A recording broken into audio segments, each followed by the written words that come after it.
Another beautiful day at Perkins Roofing, and you've got me, Tim Kanak of Perkins Roofing, for this video. I've got something different coming your way this time. We are doing kind of a little bit of a comedy routine here on this video, but what we're doing is, if anyone has ever worked in the restaurant industry growing up, as I did, as a waiter, as a bartender, as a cook, I had done it all in the restaurant service as I was working my way through college and high school. When someone sits down at a table, you're profiling them to find out what type of tip you're going to get, right? Everyone knows what I'm talking about. If you don't know what I'm talking about, you've never been in the restaurant industry before. But it happens. Every time that you go to a restaurant, you're getting profiled. Trust me. But anyway, I'm going to give you the profiles of different homeowners and building owners in this video. We're profiling you. What category are you? What category do you fall under? We're going to go through the different profiles here and try to make it fun. This is supposed to be funny. Don't get offended, please. All right, friends. We're going to do this kind of like Bob Ross style, just for kicks. But what we're looking at is categories of different homeowners when we're profiling. Number one is investors. So we have big categories and then we have subcategories. One of our big categories is going to be investors, and a subcategory of that is dun dun dun, your dreaded slumlord. So when you're going to a slumlord property, it might look something like this. You usually have exterior doors, kind of like a motel, straight to the outside. You might have parking like straight adjacent to the building where there's not even like grass or a yard area. There's never a pool at a slumlord property, never. Usually there's just like trash thrown in the yard. You might have missing shingles. There might be like balcony railings falling out. Usually probably have some dudes just like hanging out, sitting around doing nothing. Just chilling outside, making no money, not balling and making some money. So that's your general slumlord property that you'll run into. So if you pull up to something like that, you already kind of know what you're dealing with. Also, if you find the slumlord, when you see the slumlord, generally they're going to be a dude. It's always a guy. There's never girl slumlords, right? So you're gonna have some dude, right? They usually have messed up hair, whatever, kind of look frazzled. They always have gold chains, so they're gonna have some gold chain for sure. Always some dude with a gold chain. It doesn't matter what color the person is. They're gonna have a gold chain, 100% if they're a slumlord. Usually, they talk big game. They say, I got money. They tell you how much money they have. They tell you that they're the greatest thing since sliced bread. That's just your classic slumlord. There's your classic slumlord property. Even though they have so much money, they're still gonna pick the cheapest, the cheapest bid no matter what. But that's just what you run into with the slumlords and the slumlord investment category. Let's go to number two. Profile number two is also falling under the investor category, and that's going to be your short-term investor. So your shorter-term investor is usually fixing and flipping. They're sometimes living in and flipping. Sometimes they're trying to turn it into an Airbnb, and they're like, oh, I'm gonna make an Airbnb business. Generally, these homes are smaller homes. They're not large. Sometimes they are, but most of the time they're a smaller home, and it has like weird paint on it, like a terrible paint color, long grass, because they probably just bought the home. A lot of the times the roof is the first thing that they're going to work on when they do something like this. The smarter people know that you're going to paint the house after you roof it, or you're going to change the windows after you roof it. So a lot of times we're the first ones there, right when someone buys the property, or even sometimes before they buy the property, and they're trying to decide if this is a good investment or not for them. Which, by the way, if you are doing that, don't call us, don't waste our time. Please just use our ballpark tool on our website. Go to perkinsroofing.com or .net, sorry, and you can go on there and you can use on the main page, there's a ballpark roofing tool. Just plug it in and it'll shoot you out a range that your roof is going to fall between, so you don't have to waste my time and your time getting a quote. So just do that if you're just trying to use a budgetary number. But anyway, usually this short-term person, it's a smaller house, the yard's all messed up, the paint color is all goofy. and they haven't started any repairs yet, but you know they're trying to flip this house. And most of the time, this person, when you meet them, it's almost always like some hipster or hippie. So like, you're gonna, it's definitely, if it's a dude, they're gonna have a beard like 100% of the time. They're having facial hair if they're fixing and flipping, or they're doing short term. Like almost 100% of the time, they've got some beard. They have a man bun, 100%. Like you got your man bun going on. So you got a man bun if it's a dude.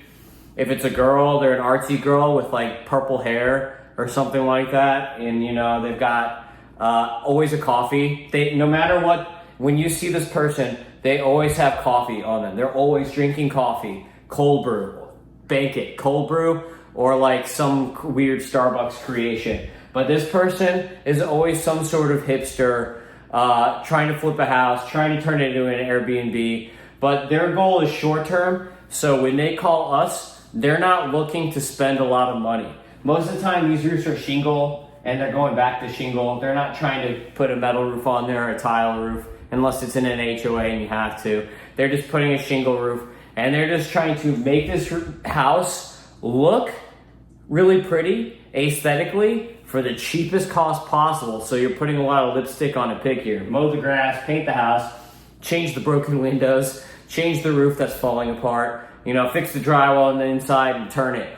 Or what you're doing is you're trying to make it look pretty on the outside, put some mural walls and crap up so that you can Airbnb it. But that's the short-term investor for you. Let's go to number 3.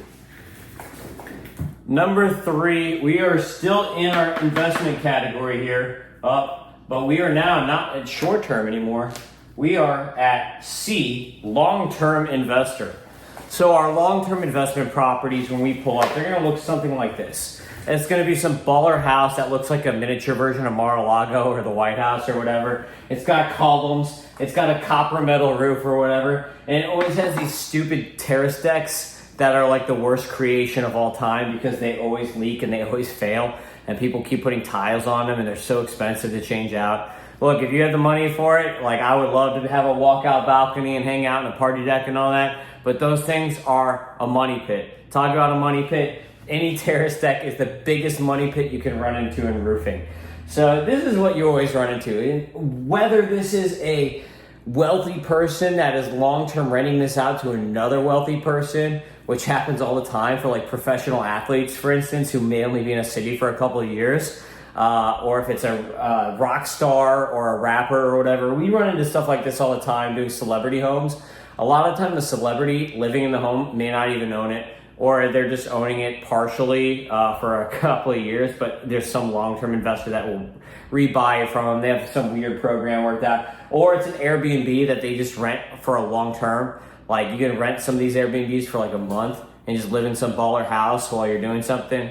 So sometimes they're Airbnbs. These properties always have like the most ridiculous pools, by the way. And also they have giant yards, and you're not allowed to park on the driveway. So if you go to a place and there's a rope on the driveway, or like there's a person that's like, no, don't go in my driveway because it's like got beautiful pavers or something like that, then you know it's one of these long-term investment properties. And then there's this ridiculous pool with a waterfall and a jacuzzi and one of the pools that you swim into. But this is always what the long-term homes look like, because these investors started as short-term. They're no longer hipsters. Now these people, you don't even meet the real people, right? All you do is you meet their lackey.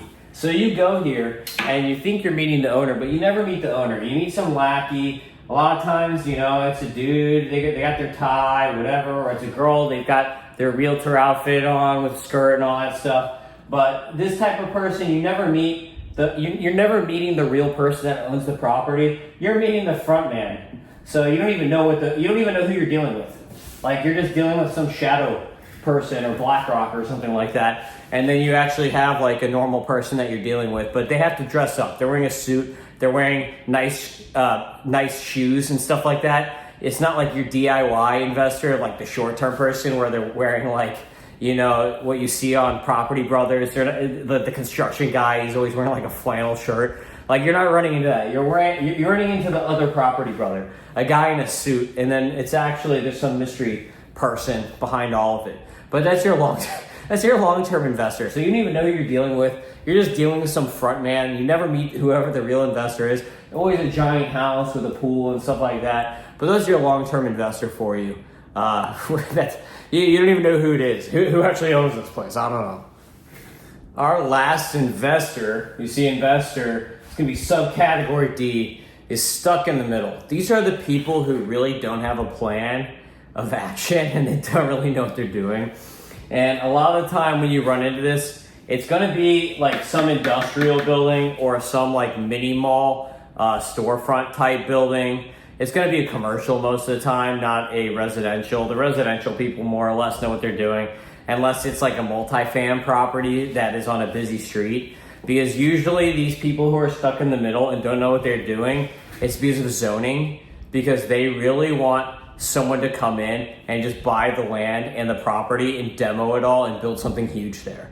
So usually you're basically, these investors are buying on speculation. So they buy something on a busy street, like some crap property on a busy street, and then just try to make a little bit of cash on it as they can, try to rent it out and break even or whatever until someone bigger comes along to build like a giant condo building or to build like a train station. The government buys them out, whatever. So these people, the building almost always looks like this. They've got some flat roof, they've got some little mansard on the front that's dumb, that like doesn't make sense why it's even there in the first place, and just creates headaches for you. You've got ACs on the roof instead of like down at the ground level, so that mechanics go up on the roof and then they put holes in the roof and then you've got to pay me to come fix it. And these people always run into repairs and maintenance and they never want to re-roof because they never want to put money back in the property, even if it's like 40 years old, the roof, and it's a piece of crap and it's been coated like 20 times. And the AC guys keep putting holes in the roof. They never want to do the roof because they're like, oh, someone's going to buy and tear it down. Don't worry, we're finally going to get there. In 1 year, someone's going to buy and tear it down. And you hear that for like 10 or 15 years. That's the stuck in the middle person. And what they look like, this is another situation where you don't really know who they look like, because usually the people who own these buildings like this, it's not one person, it's like a syndication. So you just have like, many people that are just waiting around, you don't even know who they are. And you're just dealing with the property manager or whatever. And they're like, the property manager, every time it's like, oh, give me a re-roof quote. They're going to finally re-roof it this year. And then you give them a quote for the 5th time, the 6th time, whatever. And then they're like, oh, sorry, we're not re-roofing. We're just going to do repairs again this year because they're going to tear it down next year. We're going to someone's going to buy it this year, we promise. And that's what happens with these. That's your stuck in the middle investor. This happens a lot more than you might think. All right, so we're done with investors. Now we are in category 2, and this is going to be single family homes. This is your residential market, or as we call it in the biz, resi. So what we're going to see when we go to our first single family home, our first category here is going to be starter homes. All right, so when we pull up as a contractor to a starter home, this is usually what we find. There's a brand new white picket fence. They just painted the house. There's a brand new gutter. They've done everything completely out of order. They don't even know. The inspector said that there's no leaks, but guess what? We just bought the house 6 months ago, but now we already have a roof leak because the inspector didn't want to go all the way in the attic. So that's when you find out, oh, okay, they've got a roof leak. They don't want to spend a lot of money, so they're probably going to repair it instead of re-roofing it, even though the roof is 19 years old, and they bought the house they got a great deal, right? But the roof was 19 years old, and the inspector said it's perfectly fine because they're a home inspector and not a roofer, when you should be calling a roofer to do these inspections and pay them to do an inspection report if you really want to make sure you're getting an accurate read on what's going on with your house. That's my recommendation. I made people a lot of money by doing that, because I'll tell you, if the roof is bad, you can get an extra $70,000 on your job, on your purchase price or whatever to pay for the roof. But do you? But they've done everything in the wrong order. So now you're gonna have to come and you have bright new shiny gutters that they just paid $4,000 for, that they're gonna have to rip off because they spiked them through the drip metal. They didn't know any better. Gutter person didn't know any better, spiked them through the drip metal. So now you gotta rip the whole thing down, even though they just spent $4,000 on it to do the roof. And also you're gonna get their nice paint job all dirty now because roofing is very dirty. So you're gonna get a bunch of dust and dirt in there no matter what you do. It's gonna happen, I'm just telling you. So you're gonna get a bunch of dust and dirt in there. So you're gonna get their nice new paint job dirty. So someone's gonna have to come pressure clean the house after. But this is what you run into on a starter home, is you run into problems because the people that own starter homes, no offense, they don't really know what they're getting into. When you meet them, this is how they all look when you first get there.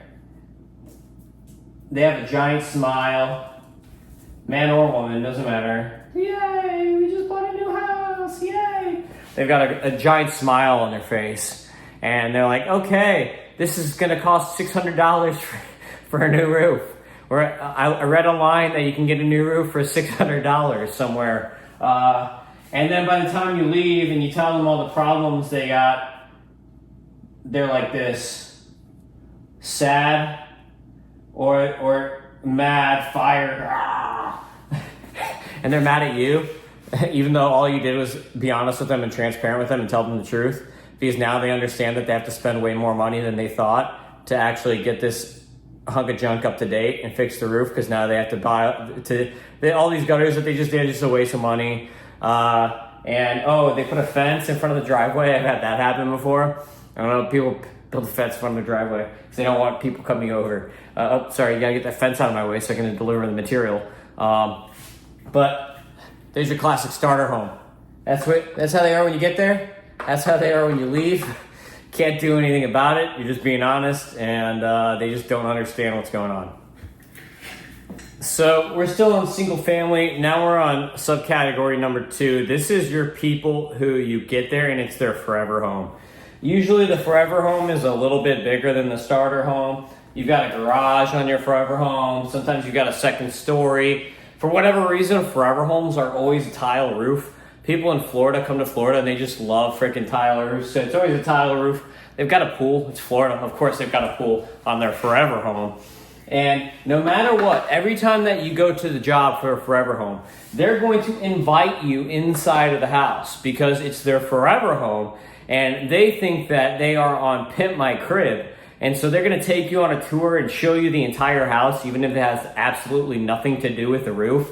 They're going to have the most beautiful, gorgeous kitchen with marble tile. Their bathrooms are going to be completely pimped out, gold toilets and everything, bidets. But they all have bidets. But they're going to show you the whole house unnecessarily. They just want to show you all their stuff. But this happens every time on the forever home. Literally, it's like Pimp My Crib. They're going to take you on a grand tour of the house, show you everything, show you the closets. Oh, look at my wife's closet here and how giant it is. But they're going to take you everywhere on the forever home. So this is actually the best client. This is my favorite client because they love to spend money on their house. A lot of people, even the people who do understand this and who have read Rich Dad Poor Dad, are still going to make this mistake because it's their forever home. They freaking love it. Their kids are growing up there. They sleep there every night. It's their baby. This is more important than their baby. So they love to spend money on this house. It don't matter what they understand or don't understand. They think that this is their greatest asset. Even though if you've read Rich Dad Poor Dad, you know better. It's not. It's a liability because they're not making money off of it. So this is a liability, not an asset. But they think it's their greatest asset. So they're going to keep dumping all the money that they make straight back into this house. Instead of buying stocks, instead of buying more real estate, they're dumping all their money into this forever home that they freaking love so much. So they're going to upgrade to the best tiles. They're going to upgrade to all the underlayments that I talk about in my videos. They are pimping this house out. They don't care how much it costs. They want the best of the best of the best. And I love this client because they know what they're getting into when they call from the beginning. It's not like the starter home client who has no idea. Oh, I read online I could buy a roof for $600. No, these people have already been through the ringer. They've already bought a roof before. They've already paid to upgrade their kitchen and their bathrooms. They understand how change orders work. They know that in construction, nothing ever is as it seems. That there are hidden things. Anytime you open up drywall, anytime you open up a roof, anytime you open up a wall, you're going to find stuff that you did not expect. You're going to find termited whatever. So these people already know what they're getting into. They've saved the money for the project. They know what they want. They've watched my YouTube videos because they are pimping their home. This is the 50th YouTube video. This one right here is the 50th YouTube video that this person has watched. So they already know what they want. They go and they say, hey, Tim, I've watched all your YouTube videos. I love you, man. Nice to meet you. I want MTS Plus. I want TU Plus. I want your clay tiles. Like that. This is the roof I want. They already know what they're doing. They know exactly what they want. This is the client I love. Because they have already educated themselves before I arrive. I don't even have to come in and educate them like the starter home person and tell them, here's all the bad news. Like they already know the bad news. They've already educated themselves and watched my videos before I even get there. So I get there and they just say, Tim, glad to meet you finally. This is what I want. Oh, do you have samples so I can look at these colors? Awesome. Okay, we're gonna go with you. I don't care that this truck and truck is cheaper than you because I've seen your videos. I know you're gonna do a great job on my home and I want a great job on my home because this is my crib and I'm gonna pimp it out and I love my baby. So that's what's happening. I love this homeowner. Forever home people, you my people.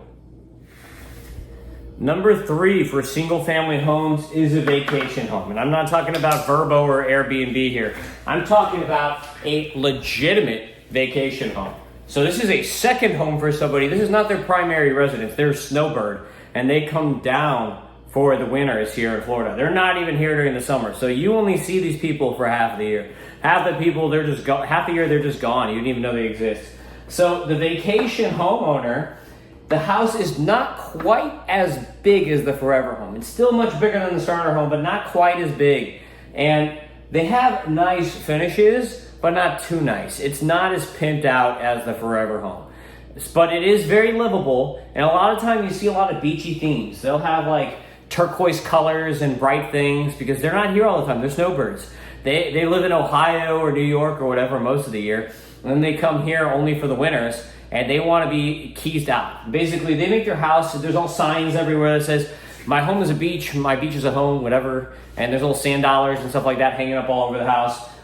They always have a pool. They always have some nice, really good, baller car. They leave it in the driveway because up north, people always park their cars in the driveway. They never put them in the garage or put covers on them because they don't understand what salt water can do to a car. So they just leave their car in the driveway. It's like a Corvette or a Range Rover or whatever usually. But this is the vacation homeowner. So the vacation homeowner is usually older people, not super old, but older than me, right? Like they're usually not working anymore. They're at least like late 50s most of the time. It's almost always a couple. Maybe sometimes the wife is younger than the man, but it's always a couple. But these people, just like the forever home people, they know what they're getting into. So they are happy. They don't get mad. And they know that, hey, this is Florida. We need a new roof. Sometimes you run into the fact, though, where they will be mad is they don't understand the insurance in Florida. So they're like, why do I have to get a new roof? My roof is not leaking. It's 20 years old, but it's not leaking, so why do I need a new one? Up north, I only need a new roof whenever it's leaking. And they don't understand. They say, insurance is not giving me any money. I have to pay for this out of pocket. What the hell? Because up north, hail and tornadoes usually pays for their roof for them, so they never pay for a roof out of pocket. But if they understand that, then they're happy. If they don't understand these things, then it's this person, and they say, oh, this sucks, I don't even live here full time, but now I gotta spend all this money on a roof. So that's kind of what you run into with the vacation home people when it's their second home. But generally, they're closer to the forever home type people where they're usually like this, not like this, unless they just don't understand the state of Florida and they really haven't done any research on the state of Florida and how insurance works here. So that's the difference between your people, is sometimes you will get this person if they just haven't done their research. So the last category that we're gonna run into at the single family homes is the inherited home. Usually the inherited home is very similar to the last one we talked about, the vacation home, because a lot of times the inherited home was a vacation home at one point, but then the parent, the elder, got too old, decided I'm going to sell my house in Ohio and move down to Florida for the rest of my life. And they're down in Florida now, and either they're gone, they passed away, they're a skull and crossbones, to get dark, they're pirate flag here, or they're on the way out, right? And they've got some family member watching them. They're in assisted living, they've got a live-in nurse or whatever, and the family member, sometimes the live-in nurse, is helping them out. Now, what happens with the inherited home is usually it's falling apart completely and nobody wants to do anything to fix it. So you got some old person, they can't go around and fix the home anymore. Their kids are working, they're too busy to help out. So, and for whatever reason, every inherited home has a pool cage. I don't know why, but they all have a pool cage and the pool cage is always falling apart. There's always like screens missing and screens like falling in the pool and crap on every single inherited home. There's always really old like stuff inside, like musky couches. It always smells weird inside. You've got like weird furniture that looks like it was in The Shining inside. And they're nice people. They always invite you in too, but you don't always want to go in those houses. You need to like wear a mask and pretend it's COVID again when you go in those houses, just because you're gonna run into some strange smells usually. But that's your inherited home. It's usually partially falling apart with a bunch of old crap. Tiles are broken, shingles are ripped off, and the only reason anyone is doing anything about it is either because insurance is making them, or the older person is about to go to an old folks home now, and the kids are going to sell this piece of crap so they don't have to keep paying to maintain it. They have not thought about, or they hate each other, so they don't want to invest in the home and say like, hey, we could rent this out and make money. The brothers or the sisters or whatever hate each other, and so they're just trying to sell this piece of crap and take their share of mom and dad's money. So that's all they're there for. So when we go to this job, we already know that they're probably trying to pick the cheapest person, but sometimes it's about functionality. Usually they're not going to re-roof on this. Unless they see a return on investment, they're not going to re-roof it. They're just going to repair the crap out of it, even if it's 22 years old, even if they get rid of the windstorm. They say, okay, if a hurricane comes and mom and dad's house goes away, who cares? They're 95 years old. No one really cares. And we're going to sell this piece of crap anyway. So most of the time it's just repairs after repairs after repairs when you go to this type of house. No one's ever going to re-roof it, even if the roof is 30 years old and it needs a new roof like it's very sorely. They don't care. They ain't doing it. This is a piece of crap they're selling as soon as mom and dad kick the bucket. All right, so we talked about some of the best clients for us roofers and contractors, but we're gonna get into some of the worst right now. And this category is real estate transactions. I do not wanna be involved in your real estate transaction unless you're paying me to do a report for you. So when you call me to schedule an estimate and lie to me that, hey, I live here, even though you don't, because you're trying to buy the house and knock the price down. Or hey, I live here, even though you're selling the house and you don't care about quality and all you want is the cheapest price. Do not call me. Go on my website and get a ballpark price, or just do not call me because I don't want to be involved in your real estate transaction. I am not my time is very valuable. I have kids that I could be playing with. I don't need to spend an hour driving to your house, and then 30 minutes on your roof and an hour driving back from your house when you're not going to use me. So please, if you do this to me, I will hate you forever, and I'm not going to give you an estimate. I'm going to tell you to go kick rocks and screw off for wasting my time. So please do not call. If you need something, use our ballpark estimating tool on the website. It's on the homepage of our website. Just type in Perkins Roofing and click on our website. It's free. You can type in your address. It's going to give you a ballpark quote for any type of roof for re-roof. Use that if you're just trying to find a budgetary number, or use a number for a real estate transaction to bring the price up or down in your favor. Don't waste my time. Now, on that note, sellers. Our first category here is sellers. I wonder what the next one is. So get sellers here. This is so dreaded. When I pull up to a house and I see that freaking sign in front and I didn't know about it, it makes me so mad. If somebody didn't warn me and say, hey, I need an inspection because we're selling the house, or hey, I need an inspection because I'm trying to buy this house, it just makes me so mad to waste my time. So don't do that. So I see this, I'm not expecting it. Now I am this with fire on my head because I'm pissed off. That's what happens. So don't do this to me because I'm going to be pissed off and I'm going to give you not a good price because this makes me mad. So if you're the seller, what you're doing is trying to get the cheapest price possible. You say, hey, don't find anything wrong. Come look at my roof. I have this inspection report here from the inspector. He said this, and this are wrong. Go tell me that these things are not wrong. And then they want me to do it for free and not pay me for an inspection report. If you want that, you need an inspection report. Otherwise, all I'm going to do is give you an estimate to fix the problems that are on said inspection report from the inspector because you paid for a report. I'm not going to do a second report for you for free. So I will go through the report and find what is wrong and give you a price to fix those items. Most of the time, you're not going to hire me because I'm not the cheapest. I'm not trucking a truck. I'm a legitimate company. It pays to have a legitimate company. You're not going to get Pablo's pricing here. You're getting Perkins Roofing pricing. So most of the time, it's a complete waste of time for me, so I hate you sellers, so don't call me. Next, I'm going to transition straight into this one. I don't even need a break. We got buyers. Again, you have this stupid sign here. And again, don't waste my time. I see this, I'm not expecting it, I'm mad. If I see this and I'm expecting it, you're a buyer and you call and say, hey, I'm gonna buy this home and I really want Perkins Roofing to do the roof. I know it needs a new roof. Can Tim come out and give me an estimate?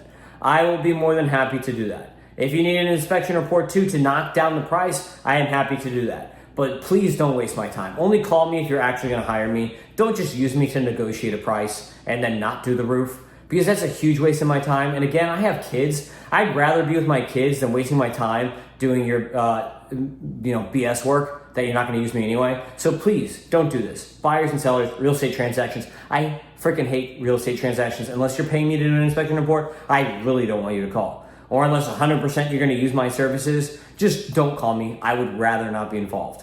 Otherwise, you're gonna get Angry Tim, and Angry Tim is gonna give you a bad price, and it's just gonna be a waste of everyone's time anyway. So anyway, that's what's happening with real estate transactions, because buyers, what generally they're gonna want me to do is say, hey, this roof sucks, you need a new roof, so that they can use that as leverage to negotiate the price down, and then it's just gonna be a waste of my time, and they're not even gonna do the roof anyway. Yeah, look, I saved 60 grand, ha! And then in 2 years, you're gonna need to do the roof, but the price can be completely different in 2 years. So that happens all the time. Don't do it. Okay, so we are in a brand new category now. We are in category number 4, which is condo associations. So with condo associations, we're gonna have 4 types of association boards that we're gonna talk about.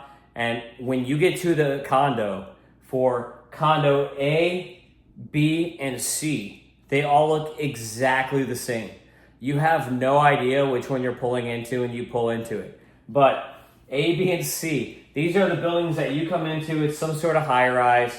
They have a porte-cochere because every fancy building has a porte-cochere and a really nice lobby. They've got a swimming pool with a beautiful deck. They've got a parking garage that we're not allowed to park in as contractors. They tell us to go park in the side street where the parking is like impossible, because they have like 50 contractors at the building, but there's only 6 parking spots for them, and they still expect everything to be done in a timely fashion, and they expect all the contractors to work simultaneously, even though they only have 6 parking spots with 50 contractors on site. This is your condo association building, your typical condo association building that you're going to see here in South Florida. And A is our political condo association board. So our political condo association board, most of the time, is going to be younger people because it's a social club. So you'll get younger, like working class people, like working age people, right? Middle age, 30s, sometimes early 40s. That's going to be this typical board. And they're all chums, they're all buddies, they're all bros, they're all sisters. They all go out and hang out together and drink and whatever. And it's always cocktail hour here. This is this board. It's the martini board.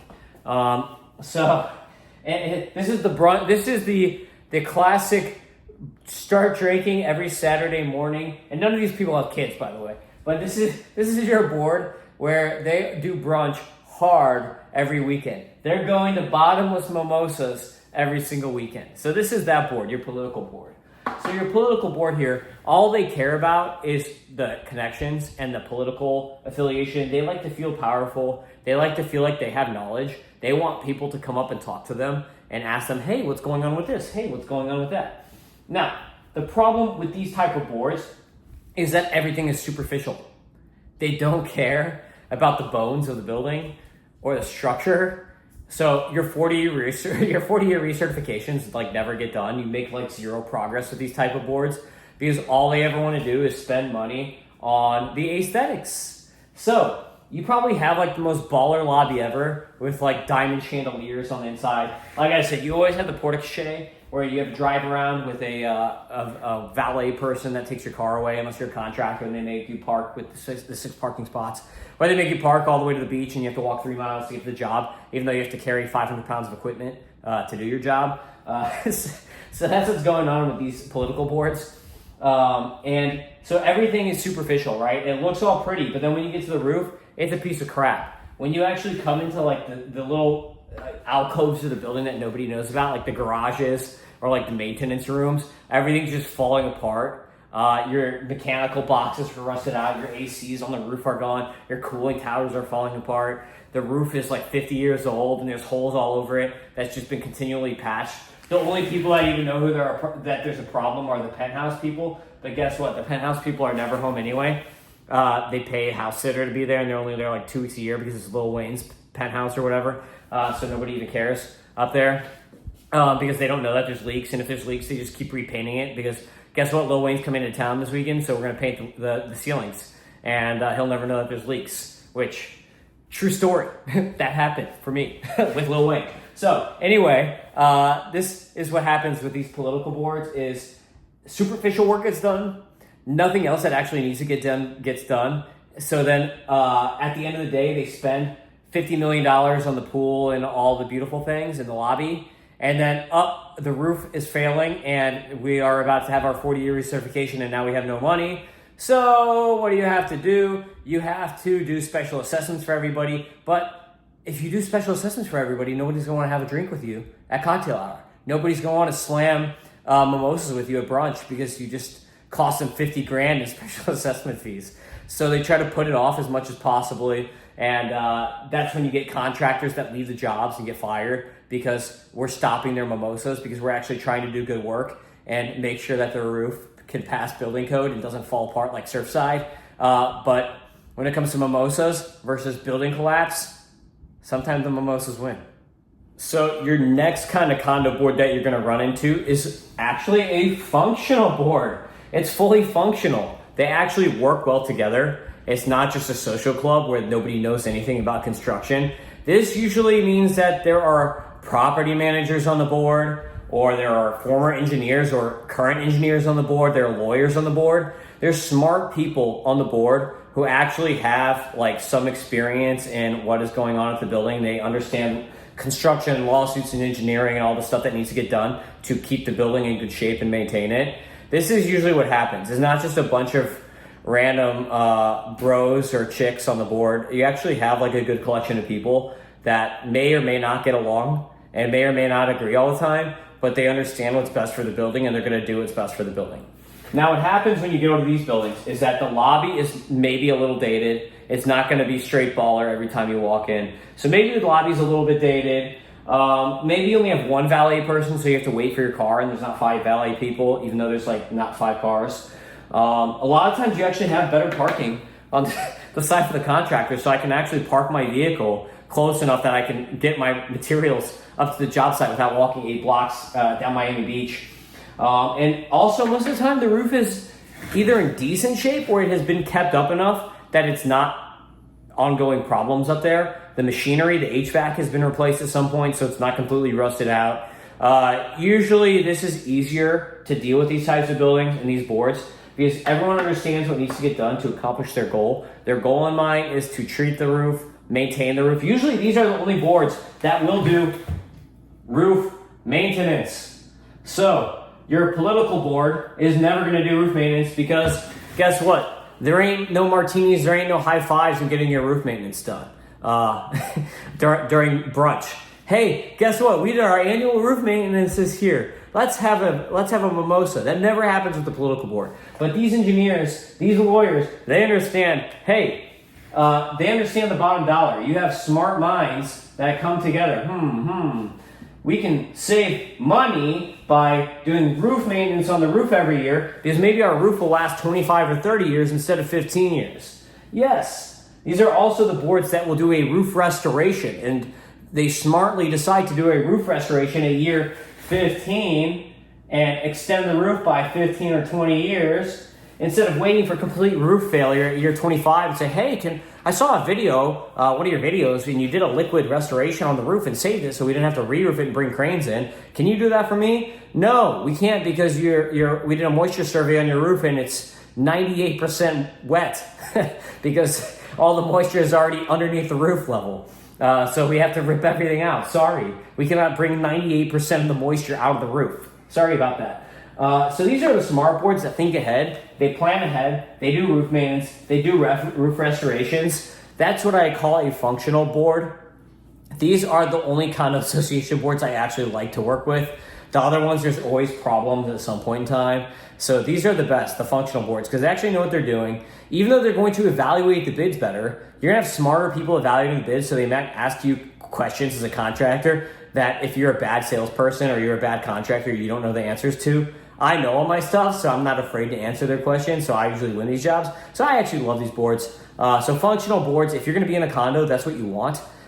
You really, if you're buying a condo, I highly recommend that you ask before you buy to interview the board members before you just buy in, because you don't want to be involved in the other boards. This is the board that you want. You want engineers and lawyers and people who work in construction, contractors, whatever. Those are the types of people you want on the board. All right, so our third type of board is what I call the analysis paralysis type of board.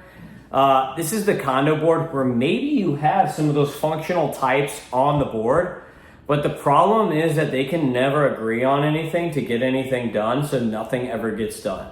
This sometimes happens because I've seen boards get up to like too many people. The best boards are when there's like only 3 or 5 people. I've seen condos that have like 10 people on the board, and it's just like way too many people talking, and I go to these board meetings. I have to sell these jobs a lot of the time. And they'll just be 15 people or whatever on the board, and everyone's talking, and everyone just wants to hear the sound of their own voice, so nothing gets done.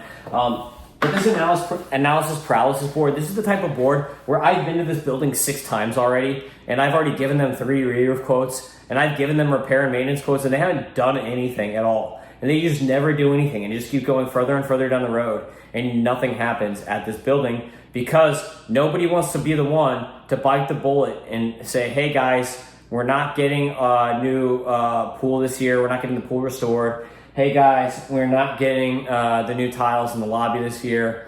Hey guys, we're not adding the new bar to the pool over here. What we're gonna do is we're gonna re-roof. That's not popular. So it's not popular to say, hey guys, you remember that cool bar that we wanna put here with the TV screen so everyone can watch football and drink and hang out by the pool every weekend? We're not going to do that because we need to put a new roof on our building. Those people usually don't win elections. So the functional boards have to not be afraid to lose an election, which is good about the functional board. The analysis paralysis board is a mix between functional and political. It's where you jam those 2 boards together. So you have some political people on there and you have some functional people on there, and they butt heads so nothing ever gets done. Because you have the functional people saying, hey, we need to do the roof. And then you have the political people saying, no, we want to put the bar next to the pool. And then you have 50% of people vote one way, 50% vote for another way, but you need 75% vote or whatever to pass, so nothing ever happens. And then me as a contractor, I go there to give them quotes for the bar, for the concrete restoration, for the roof, for everything, you name it, but nothing still gets done because they can't agree on anything because you have half political and half functional, and they butt heads. At least when they're all political, they can at least all jointly say, no, we're doing the bar, screw the roof. At least they get stuff done. Like, I'll give them that. They will at least get stuff done, even if it's the wrong stuff and it's stupid, and then you run the building into bankruptcy. At least you're doing things. These analysis paralysis boards might have like $10 million in reserve and nothing gets done. The good thing for them, though, is that finally you'll get a note from the city that says, hey, we're going to give you a citation. You need to get your roof done in the next 3 months, or else we're declaring your building a life safety hazard and everybody has to move out. Then they'll do the roof. But the problem is they don't understand that it takes months to do a job like this, to prepare for a job like this and to get the permit. And they're like, hey, we need our roof done in 3 months. We understand that this is, 600 squares and it's probably going to take 3 months to do it, but we need it done in 3 months. This is that. You run into those situations. It happens to me all the time. You can get extensions from insurance once the roof is underway. So that means they need to hurry up and pick a contractor quick, get the roof underway, get its contract signed and a permit pulled for the roof, and then show the insurance, hey, we're doing this right now. Please extend us for 6 months until we can get our roof done. And most of the time, the insurance companies will do that. So this is the problem with the analysis paralysis board, is that they wait till the last second to do everything that needs to be done. It's good that they have the money, so you don't have to worry about the money. But the problem is that, like, at the end of the day, it all becomes a cluster, and everyone then has to race and do things faster than you might like for best results. All right, so our last type of board is the budget conscious board. This is the board that all they do is care about money. And the budget conscious board, They don't have a pool usually. No way they have a porte cochere. And they definitely don't have a parking garage. That's exterior parking. There's no contractor parking at all. So you just park wherever. If you're a contractor, there's no designated spots. Oh, and usually those buildings are like 2 stories. So it's more like that with a bunch of parking spots. And everyone's got a little unit. That's your budget conscious board. Almost always a flat roof. Almost all these buildings are on flat roofs. And you've got ACs up here. Instead of a cooling tower, instead of a big cooling tower, you still have the old school ACs on racks. This is your budget conscious board here. So your budget conscious board generally are older. It's not like the younger, hip, cool people who are trying to be political. It's not your working class engineers and lawyers and stuff like that you run into with the first 3 options. These are all retired people. Most of the time, these are all retirement communities. If you're from Florida, just think of Century Village. This is your budget conscious board. Literally just think of Century Village. So what happens is these boards, sometimes they're bigger buildings, I'm just being fun. But what happens with these boards is that they don't want to spend any money at all, and they pick to repair everything until they get the letter, just like the analysis paralysis. But the problem is that they have like HOA fees of like $5 a month. So unlike the analysis paralysis board, where they have never fixed anything and they don't do anything, nothing ever happens until it needs to, at least they have the money. These people are not collecting money because all these people are retired and they don't want to have, they don't want HOAs. They're trying to keep the HOA fees down. So what happens is they say, oh, we need a new roof, but everybody on the board is 80 years old. And back when they were a former engineer 30 years ago, back when they used to be in construction 30 years ago, hey, I had a roofing company in New York 25 years ago. How is this roof $40,000? Back in my day, it was $400. That's what you run into with the budget conscious boards. So these people are always going to pick the cheapest contractor, no matter what. So usually you're not going to get a high quality job. Usually you're not going to get a job that lasts very long. You'll get like a 15-year warranty. You're not going to get a 30-year warranty roof because nobody's going to pay for the upgrades on these boards. They're not going to pay for the system warranties that you can get from manufacturers, the upgraded warranties. They just want the cheapest roof from the cheapest roofer because they are budget conscious. And guess what? They're going to be dead in 10 years anyway, so they do not give a crap. If I had $1 for every single time that I heard one of these budget conscious board members tell me, I'm going to be dead in 10 years anyway, I don't care. I don't care about no warranty, I would be a very rich man. I have heard that more than, and all these people tell the same joke, and they'll have very dark humor. You think I have dark humor? They have incredibly dark humor, most of these people. But that's the budget conscious board. They're just going to pick Chuck in a truck to do the job. They'll probably do a crappy job, and they'll just kick that can down the road infinitely. That's what happens with these. Kick the can, leave it for the next people. Because I'll be dead in 10 years. That is your budget conscious board. All right, so category 5 is actually Uncle Sam. This is the government. So when you're doing government jobs, you roll up. They always have a metal roof, right? It says City Hall on it. There's Roman columns because obviously the U.S. government, we wish that we were the Roman Republic back in the day, pre-Caesar, even though really we're like post-Caesar days. Where you got some shadow government of, the upper class families ruling us, but whatever. Oligarchy. But anyway, not to get onto that, the government. What you run into with government jobs is you'll go here and they'll come there and they'll do a pre-walk bid, and there's going to be 10,000 contractors because they invite everybody and their mother to these bids. So you got 10,000 contractors all in a line. You all go through, you do your bid. And then what happens is they're going to do the best of the best. They're going to require, they don't even want a regular standing seam roof. They want you to do it in copper or stainless steel or something crazy like that. You're going to do like 5 different underlayments under it because guess what? They have a budget for the roof and they have to spend every single dollar or else they're not going to get the budget for the next thing the next year. So this is taxpayer money anyway. This is taxpayer money. They don't care about money. It's just spend as much money as you can. Now, that's not the problem. The problem with the government jobs is that you have 10 million people bidding it. You have a stack of paperwork this high when normally your stack of paperwork isn't really that high for the same exact job that you would be doing on a house as far as squares or whatever type of roof. And then instead of taking the normal 6 to 8 weeks to make a decision and assign a permit and get the job rolling, you're looking at 6 to 12 months usually.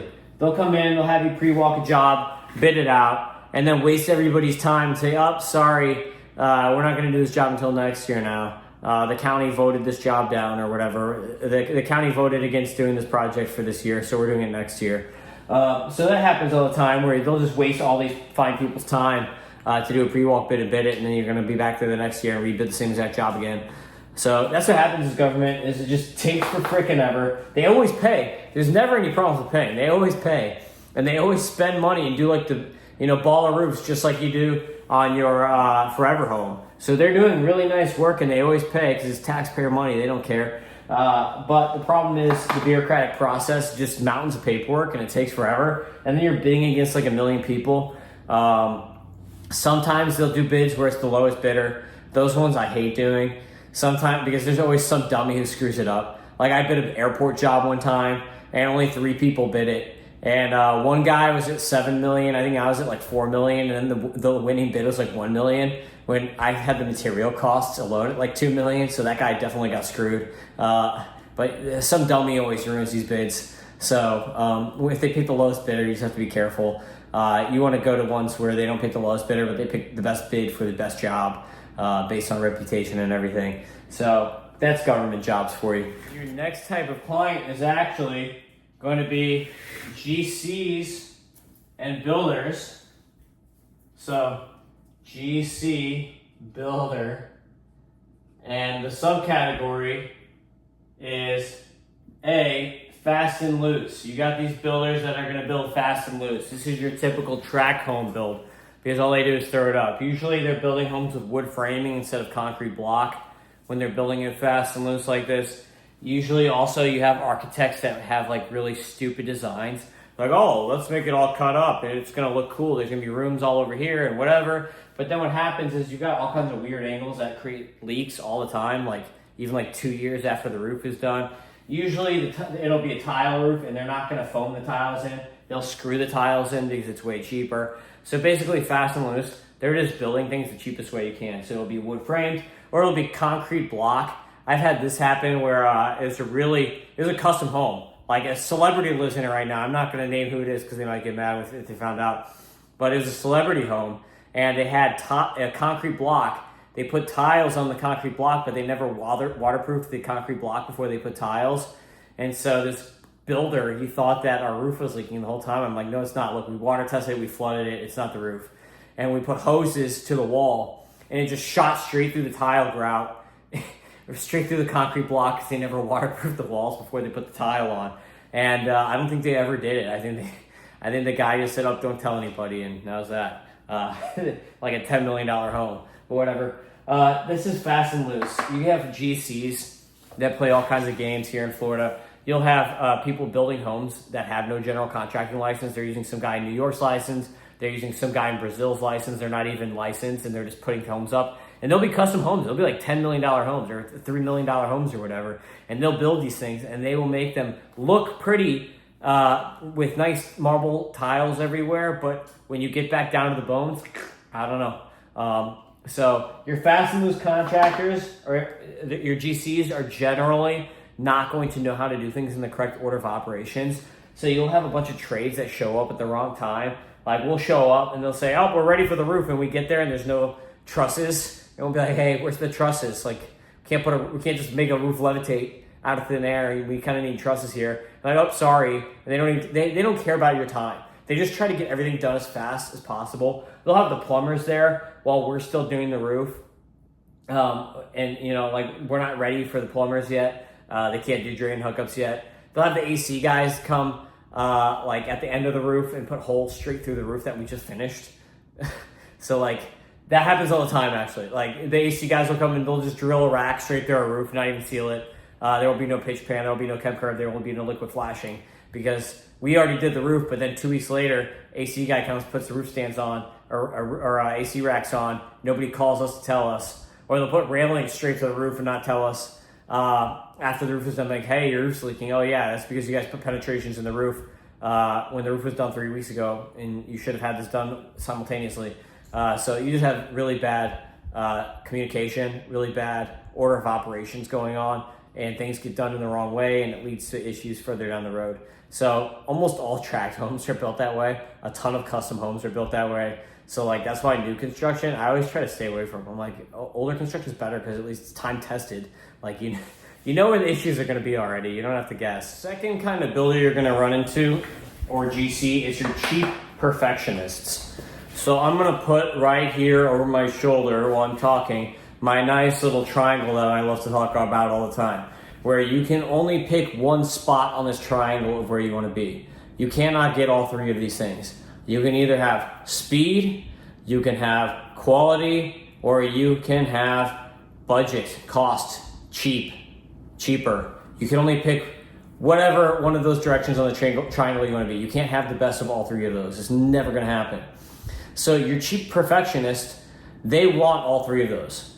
At the beginning of the job, they say, oh, we're going to do this job cheap. We need to get it, the owner has a budget. We got to do it at this budget.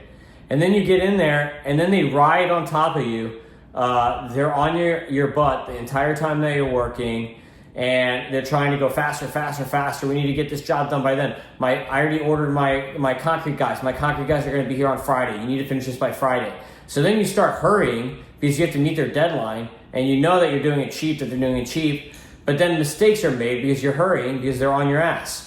And then mistakes are made and they blame you and they throw you under the bus and say, hey, this guy did this wrong. Now you need to come back and fix this. I want perfection. You have whatever. So they want the best of all three things, and then it always leads to problems. These types of contractors can never keep good subcontractors under them because they piss people off. Either they say, hey, we're not going to pay you because you didn't fix this or whatever, or hey, you didn't finish this job fast enough, or hey, we told you no change orders and now you want to do a change order. Well, we didn't know what we were going to find when we opened it up. So these are the types of people that make everybody mad and can never keep good subs because they don't work with people. They ride you and they dictate to you, and you have no say, basically, when you're working for these type of people. You have no control of your destiny except for to just not show up to work. So if they want it done fast, it's like, okay, I'm just not going to show up then because you need to get off my back and let me do this the right way and slow down. You can't be fast and have high quality and do it cheap all at the same time. Something has to give. A straw is going to break that camel's back. So that's the GC builder for cheap perfectionists. A lot of the time they will actually get for their client cheap perfection. They will get things at a better price than most other people and everything will be perfect. But guess what? The next job is going to suck because they can't keep good contractors and no one's going to work for them again. So that means the next time that they need a house done or whatever, no one's going to work for them again. You're going to get the B team. You're not going to get the A team. You're going to get the B companies. Then you're going to get the C companies. Then you're going to get the D companies. And then eventually they're going to have to get sued because they have and they're going to go out of business. So that's what happens. Your next type are the big money GCs. These are the GCs who deal with like really high-end clients. Usually it's people high up in the government or super celebs or whatever, and they actually have really good GCs. But the really good GCs are upfront with them and tell them, hey, this is going to cost a lot of money to do it this way. Client understands and they're agreeable to that. Usually when this happens, you have a really good job at the end of the day. You have really good materials. Everyone's getting paid good money, so everyone's happy.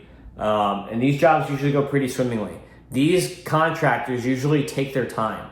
The only problem with these types of GCs is that they might tell you, we're going to be starting in 3 weeks, and then it's 8 weeks later and nobody started anything. And the reason being is that they are doing things slow and correctly so that the trade before you has not finished their trade yet because they're being so precise on what they're doing. So you're going to end up with a really good home, unlike the fast and loose, where they're just pushing everybody, and even the last people, they push people too quick and you get mistakes and then you have to come back and fix the mistakes. It's good at the end of the day. At the end of the day, when you have that type, it's a good product at the end. But the problem is it was very stressful to get there. Here, nothing's stressful. Everything's chill. You're on Miami time. You're on island time. You get it done. It's a great project. Everyone gets paid at the end of the day. It may cost the actual owner more because you're paying more money to get it that way. But at the end of the day, you can be kind of stress-free that you're getting a good product, and you don't have to worry that the contractors were rushed or they cut corners because of the stress from the GC or whatever. Everything's going to be done correctly when you got the big money people. So our final category is businesses. So your businesses, we've got 3 subcategories. Subcategory numero uno, or letter A, or whatever you want to go with, is your functional business. So generally, your functional business does not care about aesthetics. You're going to get a flat roof. They don't care what it looks like. They just want it to be beefed up so that they don't have any leaks. Usually, these type of businesses will have very expensive equipment inside, like airplane hangars, where they're doing testing, or like manufacturing shops where they have insanely expensive equipment, or even like laundromats, or like really expensive high-end car dealerships with like Lambos and stuff inside. That's usually what you're running with on the functional side. Or they don't really care what it looks like. They just want, hey, what's going to last the longest? What is the best type of roof? I don't care what it looks like. Throw that on, the most functional. That is your functional business. And I like these people because I can show them, I can get them the best roof. I don't have to worry about, deadlines or whatever. But usually the main thing is don't let it leak inside. Keep it dry the whole time. Put a best roof on. And there's not stress because you're putting the best product and they want the highest quality, and they're not as obsessed with price. So for me, I don't have to worry about pushing my guys to their limits, and usually we can just put the best roof on. So your next business is going to be kind of similar. It might be like a storage place or a marina or something, but instead of being functional, it's cheap. So maybe they have crap in here, like bad cars, like an auto body shop or something like that. So they don't really care if there's leaks because something is not being stored in there long term. It's temporary storage. So these are the cheap people. Basically, they just want the cheapest roof. They also don't care what it looks like, but they don't care about having the best roof at high functionality. They just want the cheapest. So on these types of buildings, it's usually in like kind of ghetto industrial areas where there's like not nice stuff stored, but like bad stuff stored. So that's usually what you're running into on these is you have your cheap business owners, your cheap industrial stuff. That's what you go to. And I usually don't get those jobs because we are usually not the cheapest, but it happens. Another note on the cheap business owners is usually you can tell when you pull up because these buildings might look the same and you may not even know what's in there, but you'll know when you pull up what the parking situation is like. We'll tell you whether it's a functional business owner or a cheap business owner. Functional, the parking will be organized. There will be spaces that make sense. People will be organized. In the cheap places, people just pile their cars all over the place. They're like basically parked on top of each other, and people have to call other people, hey, move your car so I can get out. That's what you run into when you run into the cheap businesses. The functional businesses, they are organized. The cars, the parking situation makes sense. And there's actually flow areas for vehicles. That's how you know whether it's going to be a cheap business owner or a functional business owner, even though the buildings might look the same from the ground. Now, lastly, our last business owner is your high-end storefront. This is generally going to be on like beach areas, beach walkway areas. You've got your really nice sidewalks that are made out of gold. Everyone's got their Lambos and their Ferraris all parked on the side of the road here. And you have these storefronts, and you have this front roof. There's always like a front roof. And usually it's tile or metal, and it looks beautiful. And you have to make sure it looks great at the end of the day. But then you have this flat roof here that nobody cares about, nobody sees. So they don't really care so much about what that one looks like. So they'll spend a ton of money on this part of the roof, but not on this part. And a lot of times it's like a TPO roof too. As TPO, people love it. It's white, it's bright. But the problem is it punctures really easy. You usually have your ACs on that roof, and those people put a bunch of holes in the roof. So they will spend some big money to make what's visual look great because they want rich people to come into these stores. And if it looks like crap up here, they're not going to come into the store. But nobody sees the backside, so nobody cares as much about that. So you run into like TPOs that puncture and stuff like that. And generally, we'll do a roof like this, and there will be zero maintenance on this part for 30 years. But here, there'll be maintenance like every year because people will just keep walking on it and putting holes in whatever. So that's your high-end storefront types, is you run into stuff like that. And the difference between all these business owners, you never actually meet the owner. You're dealing with a property manager for all three types of these businesses. So you don't even know who the owner is. You're dealing with property managers when you're dealing with these clients. But you know, when you come up to the job site, you know exactly what that owner wants. You know exactly what they're going to go for. And the manager is a subsidiary for that owner. So that manager is going to basically be a representative of the owner and manage the project. And usually you have no problems with payment or anything during the project because these people kind of let you do your work. They're property managers, so they know the deal. And they'll let you work. So usually there's not like labor issues or technical issues with these types of jobs. It's just about like what kind of money and what kind of expectations you run into on the business side. Thanks for watching. I hope you had fun with this video and you know now what profile you are, maybe what profile you don't want to be and what you want to be. So I hope this video is a lot of fun, and I think that all the other contractors for all the different trades are going to get a bit of a kick out of it. So check this video out. You're going to have some fun with it. In the meantime, if you actually need some roofing work instead of just messing around with me, give us a call for Miami-Dade, Broward, and the Keys at 305 MIA Roof. And if you need some roofing work in Martin, St. Lucie, and Palm Beach counties, give me a call, 561-559-ROOF, and I'll come out and say hi to you. You'll meet me in person. It's a blast. I'm fun, right? Anyway, if you want to franchise with me, if you really want to blast and you want to work with me a lot, then sign up, franchise at PerkinsRoofing.net. You can get your own Perkins Roofing franchise. Under my tutelage, you will make a good amount of money. We will generate a lot of success for you. Probably make you more money than you're making now, unless you're already making like $1 million or something. So let's do it. Let's franchise together. Franchise at PerkinsRoofing.net. And anyone else for construction services, we do it all. Impact windows, impact doors, concrete restoration, painting, you name it, we do it. Check this out. We did these windows here at my humble abode even. Low E, CGI Sentinel windows. We painted the house. We built a outdoor shower at my place. So we've done a lot of stuff. We can build pretty much anything. Perkins Construction, give us a call for Perkins Construction at either of those numbers. And we will see you next time profiling the homeowners. Tons of fun, right?